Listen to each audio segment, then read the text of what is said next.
Bismillahirrahmanirrahim. Muharrem ayı İslam hukukunda da haram aylardan biridir. Yani içerisinde müşriklerin bile savaş yapmadıkları 4 tane haram aydan biri de Muharrem ayıdır.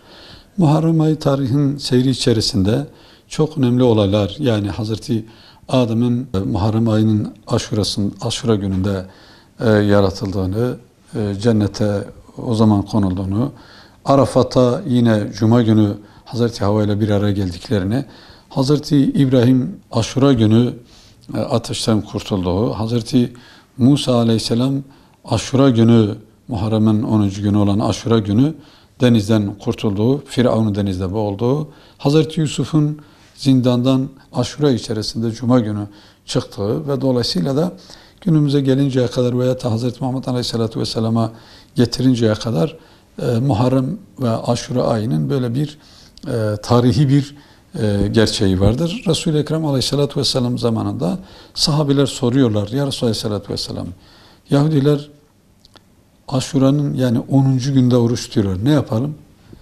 Diyor, biz Musa'ya onlardan daha yakınız. Siz o zaman 9, 10 veya 10, 11 veya 9, 10, 11'de oruç tutun.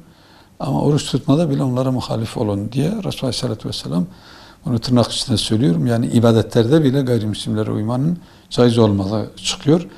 Şimdi en önemli olaylardan birisi Hazreti Hüseyin'in Kerbela'da şehit düşmesidir. O da Muharrem'in Aşura günü, Cuma günü aynen olmuş. Bu da bize böyle bir farklı bir şey. Yani bundan Hazreti Muhammed Aleyhisselatü Vesselam'ın ümmetin başına gelen bu facia, bu Kerbela faciasından önceki Aşura günleri genellikle Müslümanların zafer ve kurtuluş günleri iken niçin Müslümanlarınki böyle bir şehadetle sonuçlandı? Çünkü ümmet ne zaman şehadeti koşar, şehadeti göze alır, hizmet ederse ümmet dirilir. Şehadeti bırakırsa aynen diğer tarihi vakalar gibi insan kendi gerçeklerinden mahrum kalabilir. Dolayısıyla Aşura'nın orucu sünnettir. Resul-i Ekrem Aleyhisselatü Vesselam 9, 10, 10, 11 veya 9, 10, 11'de tutun diye böyle bir tavsiyesi olduğu için bunda tutmakta böyle bir ibadi bir boyutu da vardır.